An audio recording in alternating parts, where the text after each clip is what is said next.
Glacier National Park in Montana opened in 1910, and as far as wildlife was concerned, it was a safe national park. There were no fatal bear attacks for over 50 years, but the night of August 12th of 1967, as well as the early morning hours of August 13th, would change that statistic in dramatic fashion. That night was stormy, and people who were at the park reported that there was lightning and thunder.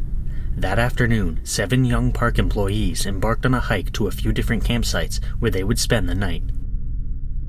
Julie Helgeson and her boyfriend Roy Ducat were camping at a site that was approximately a quarter of a mile from the Granite Park Chalet, a building located in the heart of the national park.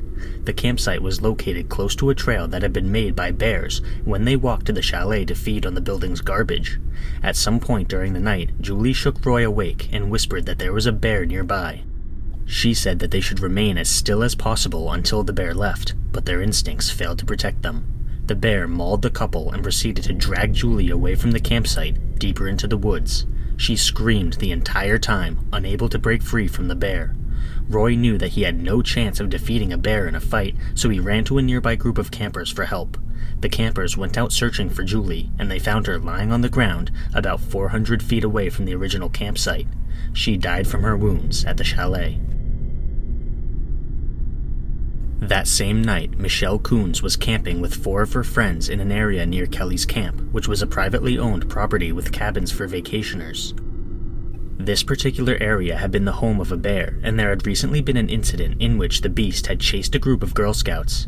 At around 4 a.m., a bear entered the campsite and began sniffing around the sleeping bags.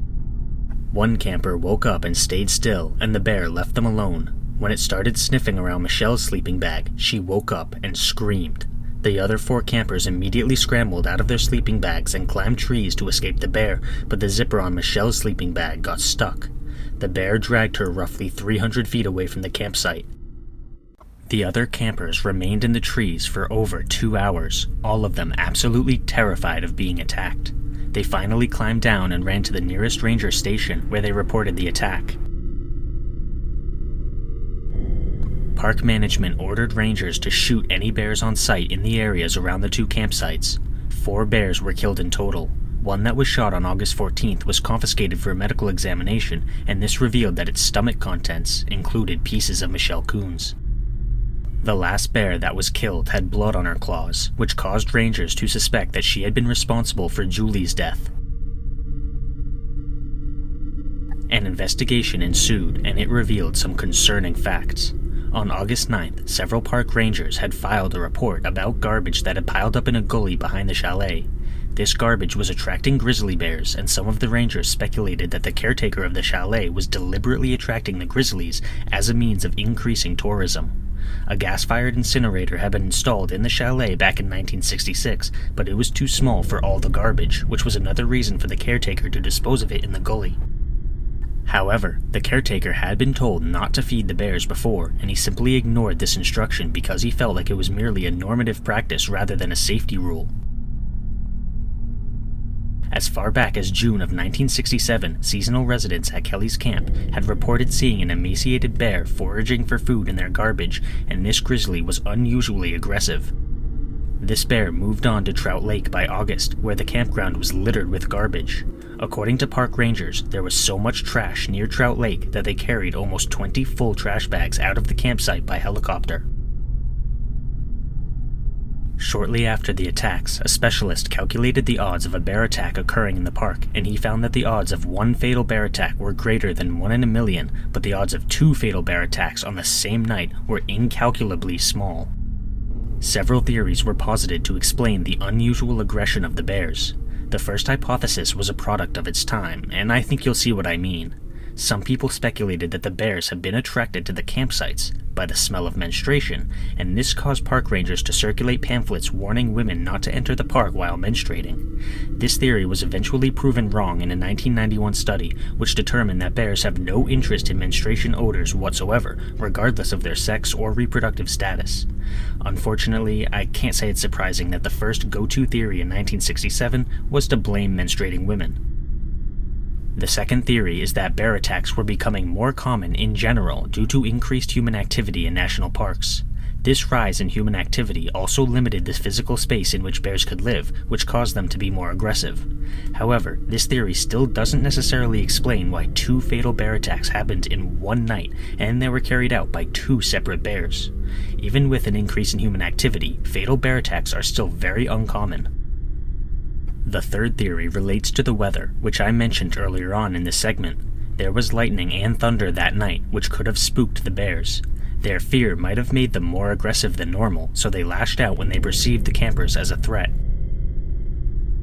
None of these theories have ever been confirmed, and the night of the Grizzlies remains a terrifying wilderness mystery to this day. An author named Jack Olson wrote a book about the attacks in 1969, and I recommend it to anyone who wants to know more about this incident.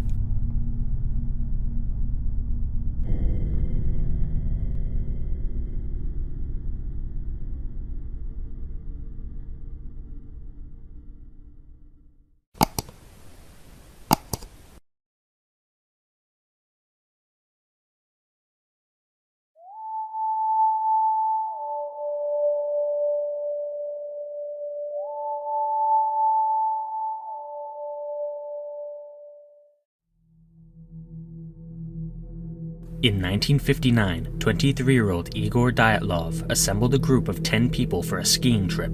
The members of the group were mostly fellow students at the Ural Polytechnical Institute, where Igor studied radio engineering. All 10 members had experience levels of Grade 2 in hiking, and they would be receiving their Grade 3 certification after the trip. Grade 3 was the highest possible certification in the Soviet Union at that time, and the requirement was that the candidates traverse 300 kilometers. Dyatlov's group had designed a hiking route that would take them to the far northern regions of the Sverdlovsk Oblast and the upper streams of the Lozva River. The City Route Commission approved the route on January 8th of 1959, and the group decided to undertake their expedition in February, which was the most difficult time of year to travel in that area. On January 23rd, the group received their route book, which detailed the path they would follow. Their group consisted of the following members, and please forgive me if I butcher the pronunciation of these names. 23-year-old Igor Dyatlov, 21-year-old Yuri Doroshenko, 20-year-old Lyomila Dubanina, 23-year-old Georgy Krivonishenko, 24-year-old Alexander Kolovatov, 22-year-old Zinaida Komogorova, 23-year-old Rustem Slobotin, 23-year-old Nikolai Thibault Brignoles, 38-year-old Semyon Zolotaryov, and 21-year-old Yuri Yudin. The group took a train to the town of Ivdel, which is located at the center of the Sverdlovsk Oblast. They then took a truck to Vizhai, a village even further north. On January 27th, they officially began the hike. The next day, Yuri Yudin turned back because he had knee and joint pain that made it impossible for him to continue the hike. The remaining 9 hikers continued their journey. On January 31st, they arrived at the edge of a highland area and began to prepare for a climb. They cached extra food and equipment for the return trip, and they started to make their way through the pass the next day.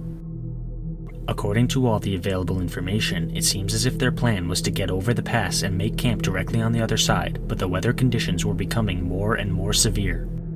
Snowstorms were disrupting visibility, and the group lost their sense of direction, heading west instead of north.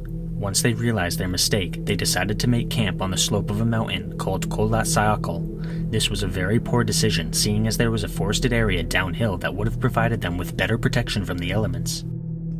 According to Yuri Yudin, the hiker who had turned back and was no longer with the group, Dyatlov probably did not want to lose the altitude they had gained, or he decided to practice camping on the mountain slope. Before they had left on the expedition, Dyatlov had agreed to send a telegram to their sports club no later than February 12th, although the group had expected this to take a few days longer. The 12th came and went without any communication from Dyatlov, but nobody suspected anything yet. Delays were common in situations like this, so nobody wanted to jump to any conclusions. When February 20th rolled around and there was still no communication from Dyatlov, the families of the hiking group began demanding a rescue operation. The head of the institute sent the first rescue party, which consisted of volunteer students and professors. The army and police eventually got involved, and they used planes and helicopters in an effort to locate the group. On February 26th, the searchers found the group's badly damaged tent on Kholat Syakhl, but the hikers themselves were nowhere to be found. The student who originally found the campsite was named Mikhail Sharavin, and he stated that the tent was half torn down and covered with snow. It was empty, and all the group's belongings and shoes had been left behind. According to investigators, the tent had been cut open from the inside, and 9 sets of footprints led down to the edge of the nearby woods. However, the unnerving thing about the footprints was that they weren't boot prints. They were either barefoot, wearing only socks, or wearing a single shoe. After 500 meters, the tracks became covered with snow, but at the edge of the forest, they found the remains of a small fire. The first 2 bodies were located near the fire. Krivonishenko and Doroshenko were dressed in their underwear, and nothing else. The tree above them had broken branches up to 5 meters, which suggested that one of them had tried to climb the tree in order to get a better view around. Between this tree and the campsite, the search parties found 3 more bodies: Dyatlov, Kolmogorova, and Slobodin, who had all perished in poses that suggested they were trying to return to the campsite. The rest of the bodies took over 2 months to find, but they were finally discovered on May 4th beneath 4 meters of snow in a ravine that was located 75 meters away from the tree with the first 2 bodies. 3 of these 4 bodies were better dressed than the rest, and their clothing suggested that they had stripped the other corpses in a last-ditch attempt at survival. For example, Dubinina was wearing Krivonishenko's trousers, which were partially burned and torn. A medical examination determined that the first 5 bodies had died of hypothermia, which ruled out foul play. However, the narrative began to shift with the 4 bodies in the ravine. 3 of them had fatal injuries. Thibaut Brignoles had severe damage to his skull, while Dubinina and Zolotaryov both had major chest fractures. According to investigators, the force that would be required for such injuries would be extremely high, comparable to a car crash. Furthermore, the bodies had no external injuries related to the bone fractures, which was even stranger. All 4 bodies in the ravine also had soft tissue damage to their heads and faces. Dubinina was missing her tongue, eyes, parts of her lips, facial tissue, and a fragment of her skull. Zolotaryov's eyeballs were missing, and Kolevatov's eyebrows were gone. The forensic expert who performed the medical examinations determined that these injuries were inflicted post-mortem due to the stream in which the bodies were located. In the early stages of the investigation, there was speculation that a group of indigenous people called the Mansi people may have attacked the group for encroaching on their land. The Mansi people are reindeer herders who live in that general area, but the investigation failed to find any signs of hand-to-hand combat, which ruled out this theory. In fact, it had actually been a member of the Mansi people who found the last 4 bodies in the ravine. The official conclusion was that the hikers had all perished as a result of a compelling natural force, but not everyone was satisfied with this conclusion. One of the most interesting discoveries that the investigators made was that there was radiation on the clothing of the victims. This led some people to speculate that the Soviet government had disposed of the hikers for some unknown reason, but the radiation has a more rational explanation. 2 years prior, a nuclear incident known as the Kishtim disaster occurred, and one of the hikers had lived in the general area of the disaster, and he had even helped with the cleanup. This would explain why there was radiation on their clothing. On April 12th of 2018, journalists with a Russian tabloid newspaper had the remains of Zolotaryov exhumed and analyzed. One of the experts stated that the DNA analysis of the body did not match the DNA of any of his living relatives, and what's more is that Zolotaryov's name was not on the list of hikers buried at the Ivanovskoye cemetery. Nevertheless, the facial reconstruction matched Zolotaryov. These strange discoveries prompted some journalists to suspect that someone had been hiding under Zolotaryov's identity after World War II. This hypothesis has never been confirmed. In February of 2019, the Russian authorities reopened the investigation once again, but they only considered 3 possible explanations: an avalanche, a slab avalanche, and a hurricane. None of their efforts were conclusive either. In 2021, 2 researchers in Switzerland tested the slab avalanche theory for plausibility. According to these experts, we do not claim that now we have a final explanation of what happened, but we added plausibility to the avalanche theory. The director of the Colorado Avalanche Information Center also chimed into the conversation, saying that what they're describing is possible. Is it likely? That's pretty hard to tell. A professor of geohazards at Durham University pointed out the fact that slab avalanches typically occur on steeper inclines than the one in the incident. He said, "It's unlikely, but that doesn't stop it being the best explanation. I don't know what else it could be."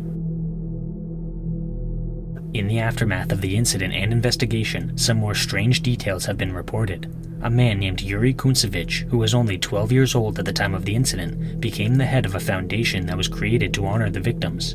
He attended the funerals of all the hikers, and he reported that their skin had a deep brown tan. All of the victims were white and from Russia, which isn't exactly known for being a great place to catch a tan. Years later, a different group of hikers who had been in the same general area at the time of the incident reported that they had seen strange orange spheres in the sky that night. These same spheres were also reported by residents of Ivdel, one of the nearby towns, as well as the meteorology service and the military. Reports such as these caused some people to speculate about paranormal activity, and others even suggested that the Soviet Union had been testing secret weapons in the area on the night in question. These conspiracy theories are extremely unlikely, and natural causes remain the most probable explanation. However, there isn't any clear explanation available. While many experts believe that an avalanche is a likely candidate, there is also evidence that contradicts this hypothesis.